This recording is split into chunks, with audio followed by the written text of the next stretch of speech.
Hi, welcome to Derivative Tales. We're going to go through the three main types of functional families that you were introduced to in pre-calculus, but now we're going to talk about their derivatives and watch till the end of the video because the exponential has a really magical property for its derivative, and that's what makes it so important to our study of differential equations.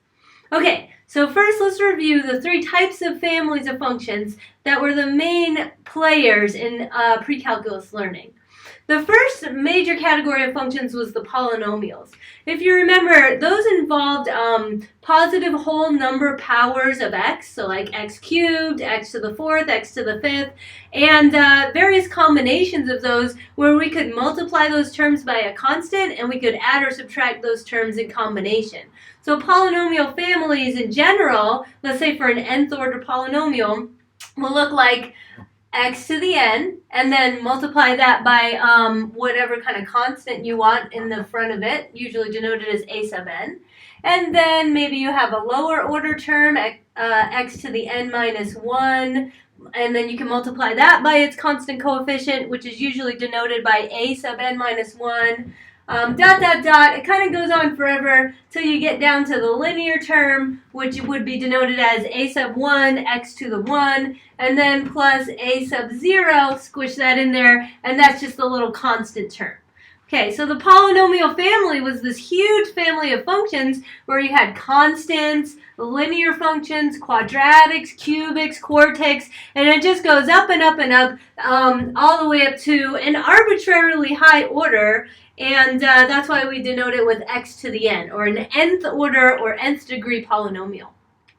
That was a big part of our learning in pre-calculus 1, and then in pre-calculus 2 we moved on to the sinusoidal functions, and the two major players there were sine of x and cosine of x.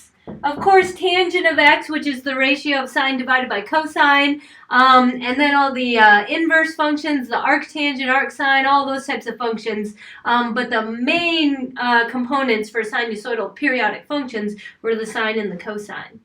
And then the last thing that we learned about, and usually this is also in pre-calculus 1, is exponential functions. Exponential functions are those like e to the x, or maybe 2 to the x, or 1/3 to the x. Any sort of number where you have a base to the x, where the base is a positive valued number. You can see I'm using base e, or 2, or 1/3. Any base besides 0 or 1, any positive number besides 1 really, is fine for an exponential function. Okay, that's a little bit of review, but what about the derivatives of these functions? What do those look like? So now we're going to go into some of the rules that are going to allow us to take the derivatives. And for polynomials, the most important rule here to take derivative of polynomials is known as the power rule. Right? So I have a separate video for you that explains the power rule and gives examples, but for now I just want you to focus on the fact that the power rule, which states that the derivative of x to the n is equal to n times x to the n minus 1, this ties it in really closely with polynomials, because you see all the terms on a polynomial function are of the form some constant times x to a power. And so the derivative of x to the nth power is equal to n times x to the n minus first power. So every time we take a derivative of one of these terms, it goes down by a power. If we take the derivative of a cubic, it goes down to a quadratic. If we take the derivative of a quadratic, it goes down to a linear function. And if we take the derivative of a linear function, it goes down to a 0th order polynomial or constant function. Okay, so the power rule is telling us that every time you take derivative of a polynomial, it goes down by an order. Why? What does that mean? Let's take a look at the picture. Let's maybe take a picture of a polynomial and explain what this power rule is really trying to tell us. Okay, so here I'll just kind of draw an arbitrary polynomial which has its ups and downs. And of course, you know that in both the minus infinity and plus infinity direction, polynomials have this infinite kind of behavior. Okay, so a couple things that to review that we learned about polynomials is that an nth order polynomial can have at most n roots. This one that I've drawn here only has one real root. So you can see that it doesn't always have to have n roots, but at most it can have n roots. And an nth order polynomial has at most n minus 1 turning points. Okay, so that part is going to be really important for how polynomials are related to their derivatives. So an nth order, and here I'm using the word order, but you may have also heard the word degree. So an nth order or nth degree polynomial has at most n minus 1 turning points. Hopefully you kind of remember that property from pre-calculus about polynomials. It's really important for the derivative now because the turning points are the peaks or the troughs, locally speaking, of the polynomial's behavior. And remember that the derivative is describing the slope on the tangent line. So my hand is going to play the part of the tangent line as I move the value of x more and more to the right. You see my hand is trying to act like a tangent line, just grazing that one spot on a function at once. And you see when it gets right here to the first relative maximum right here, what would the slope of my hand be if my hand was representing a line at this point, the peak? It's a horizontal line, so the slope's going to be 0, right? So right here is a really special point where the tangent line, the tangent slope is 0. M is equal to 0, okay? And then if we continue to travel, my hand, again, pretending that it's the tangent line, we travel down the function, we're rolling down the hill now, and eventually we get to this bottoming out point. Once again, my hand has gone horizontal, and so the tangent line is also 0 right there. And if we continue to look at how the tangent line travels along a polynomial, you'll see that you have a tangent line with a horizontal or 0 slope everywhere that you have a relative minimum or a relative maximum. Right, a turning point. These minimums and maximums are also called the turning points. And we know from pre-calculus that an nth order or nth degree polynomial has at most n minus 1 turning points. At each of those turning points, the tangent slope is 0. So at each turning point, the derivative, remember, the derivative is the slope of the tangent line. So the derivative is 0 at the turning points. Turning points. Wow, that's cool. So when I say an nth order polynomial has at most n minus 1 turning points, what I'm really saying about its derivative is that its derivative, the derivative of the polynomial, has at most n minus 1 roots. And what this power rule is saying to us here is that if you take the derivative of an nth order polynomial, you get a polynomial of order n minus 1.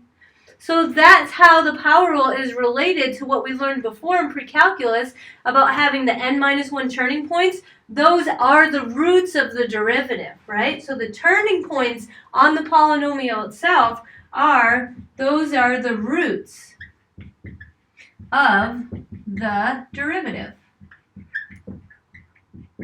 Which is to say, if I took the derivative of this nth order polynomial, I would get a polynomial of an order which is 1 below. And so that's why this one, like here, is going to have at most n minus 1 roots. Now, thinking about that and thinking about what's the end game after we take the derivative again and again and again on a polynomial, is that if I have a function of this form, and I take the derivative, in which I'm applying the power rule, and I'm also applying the rules of linearity, the constant multiple, and the addition rule. When I take the derivative once on this nth order polynomial, I'm going to get a poly that's of order n minus 1. If I take the derivative again, I'm going to get a poly that has order n minus 2. Then n minus 3, then n minus 4. And every time I take the derivative on this polynomial, again and again and again, I'm going to be reducing the order. So these higher order terms are going to go away with each successive derivative taking, which means that eventually, if I take the derivative enough times, the polynomial's derivative is going to disappear, because eventually I'm going to go down to a linear, then I'm going to go down to a constant, and the derivative of a constant is always 0. Okay, so that's what happens to polynomials, sadly enough. If you take their derivative over and over and over again, eventually the polynomial is going to disappear.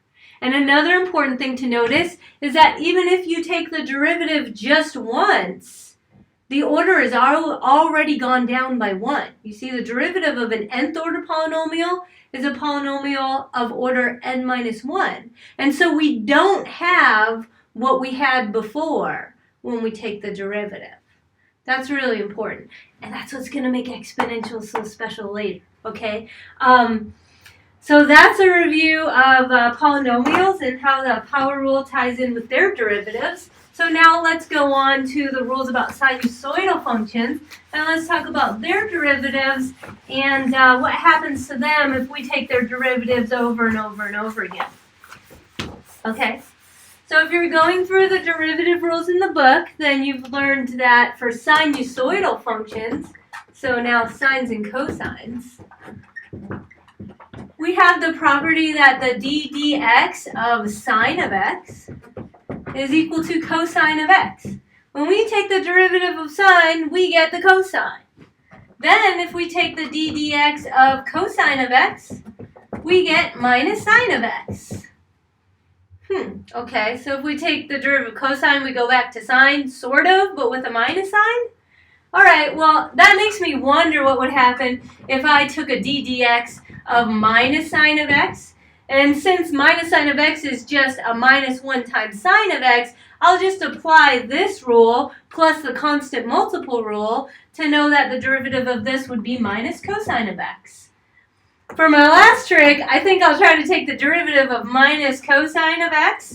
And if I take the d dx of that, well, the derivative of cosine is minus sine. So the derivative of minus cosine is going to end up being sine of x. Wait, sine of x? That's what I had up here. Okay, so now something funny's going on that wasn't happening in the polynomials.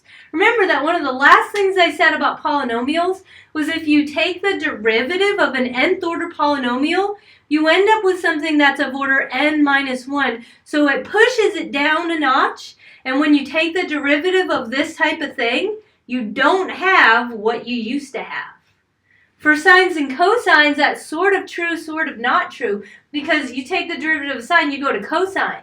But if you take the derivative of cosine, minus sine, derivative of minus sine, minus cosine, derivative of minus cosine, you end up back where you started inside some kind of crazy loop.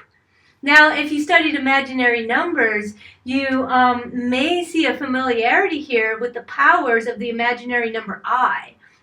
If I raise I to the first, second, third, fourth, fifth power, I start to get into this cyclic loop where it comes back upon itself. Every time I raise I to 4 powers higher than what I had before, it returns back to what it was before.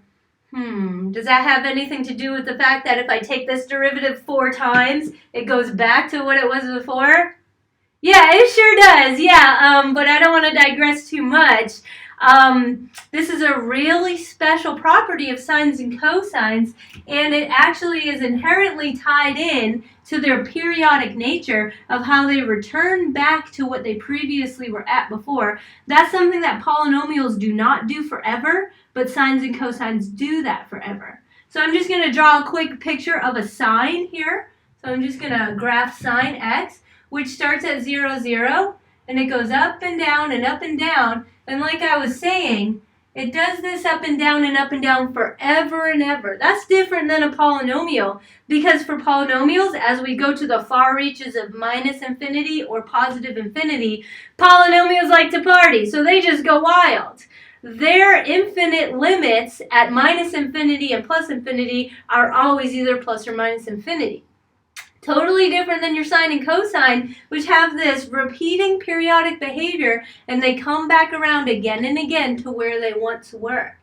That's true for sine, and it's also true for cosine. But if we take a graph, we take a sneak peek at what the cosine looks like, the cosine instead looks like this. I'll try to line it up perfectly, but I don't know if I did. Let's talk about imagining the tangent line like we were before, and I'll show you why the derivative of sine is equal to cosine. Okay, so let's do that little hand trick again, where I'm going to pretend my hand is the tangent line. I'm going to start at x equals 0, at which I can see if I try to draw a tangent line there, I have a line that has a positive slope, and it looks like the slope when x is equal to 0 on the sine curve is a slope of about 1.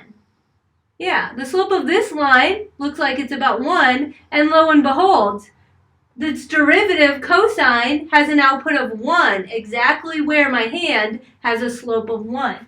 So you see this tangent line here, the slope is equal to 1.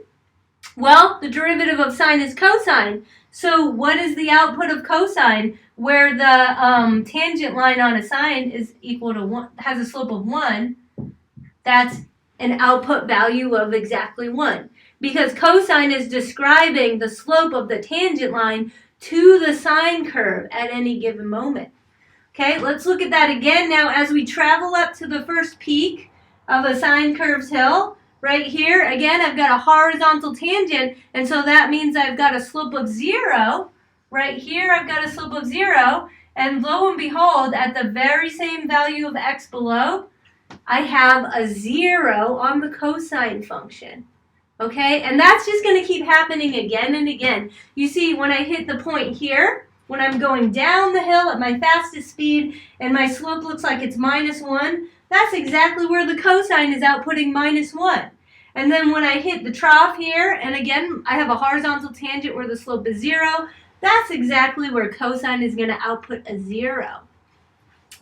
Wow, it's amazing. So sines and cosines, periodic functions, have this wonderful intertwined behavior where their derivatives are related to each other in this kind of cyclic way where it comes back around on itself every 4 times. It kind of reminds you of the unit circle as well, where we're traveling through the 4 quadrants of the unit circle as we're transcribing out the sine and cosine as they're parameterized in the plane. It's all related to the derivatives, and it's also going to be related to the forms of the differential equations or state equations that we write down as we move further into the class. Okay, so sines and cosines, they don't come back around right away, but eventually they start to look like what they used to look like. Contrast that with polynomials, where when you take the derivative again and again and again, they just go away. Eventually, they always disappear. Now let's get to our last group of functions, the exponential functions, and see what kind of properties that has for its derivative. And this is going to be the most magical one. Maybe you already know it if you've already looked at the rules. What's the derivative of e to the x? Can anybody tell me? What's the derivative of e to the x? No, I said what's the derivative of e to the x? Yeah, it's e to the x. That's the joke, because I'm pretending that you're shouting back at me, e to the x. Because for exponential functions, the derivative, the d dx, of the function e to the x is e to the x. It doesn't do anything to it. Its derivative is the same as the function itself. So again, what's the derivative of e to the x? E to the x. No, what's its derivative? E to the x. If I was going to take this and try to take the derivative of that, I'm just going to get the same thing that I had before. I can do this all day. I could keep taking the d dx, but it's never going to change the function at all. This is a very magical function. This is the one and only function for which the derivative of the function is equal to the function itself. Oh. Does that remind you of anything that we talked about in Chapter 1? Do you remember when we started with those state equations and we talked about the most simplest kind of feedback where the rate of change is equal to the current state?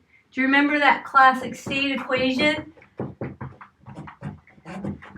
The state equation that we talked about in chapter 1, where we said for a very simple kind of feedback, we could say that the rate of change of some process is exactly equal to the current state of that process. So when I take the derivative of the function, I get the function back. Let me write this in the dx dt notation instead of the x prime so that you can kind of see how it ties in with this. Now, when you're looking, oftentimes in calculus text, you'll see that the input variable is denoted as x. But when we're talking about mathematical modeling in one dimension, oftentimes the single output variable is denoted as x, and the input variable is denoted as time. So where I wrote x prime, I'm really talking about dx dt, and I'm saying that that's equal to x, and I'm just going to emphasize that the input variable is t by calling that x of t, okay? That's kind of the same thing that we're saying here, except maybe we're going to call our output variable y and our input variable x. So these two things are really saying the same thing, but maybe it's a little bit confusing. Let's try to work it out by actually, in this case, when the input variable is x, let's define the output variable in this case as y, where y is a function of x, and y of x is equal to the function e to the x, okay? That's if the input variable is x over here. Now over here, when we're talking about the state equation, mathematical modeling, we're talking about the input variable being time. And so the same way that I'm defining y as a function of x is e to the x. Over here, that same analogy would be that x as a function of time is equal to e to the t. Yeah, I'm writing it this way because I know that depending on what resources you use, you may see the input variable as x and the output variable as y, or you may see the input variable as t and the output variable as x. So I want you to know that these two things are saying the same thing. And in both cases, what we're talking about right here, d dx of y is equal to y. That's what this says in a nutshell. See, the y prime, or the dy dx, is equal to exactly what you had before. If you take the derivative of this function y, you get the same function y that you had before. You see, instead of writing e to the x here, I'm replacing it with what I'm defining as the output variable y. And that's the same thing that we're saying in the context of mathematical modeling, where we're saying if x is equal to e to the t, and I take the derivative of this, so I take the x prime, which is also known as the dx dt, I'm going to get e to the t, which is the same thing I had before, and actually e to the t was my output variable x, so really what I'm talking about is that x prime is equal to x itself. So, out of all the types of families of functions that we learned about before, there is only one very super special function, e to the x, that has the property that when you take its derivative, it's equal to the same function you had before. When you take its derivative, it's the same as the current output or current state of the function. That's why when we see these, which are really the simplest type of state equations that include some kind of feedback, the answer is going to be e to the t. That's why we see exponential growth and exponential decay so prevalent in systems that have that simple type of linear feedback.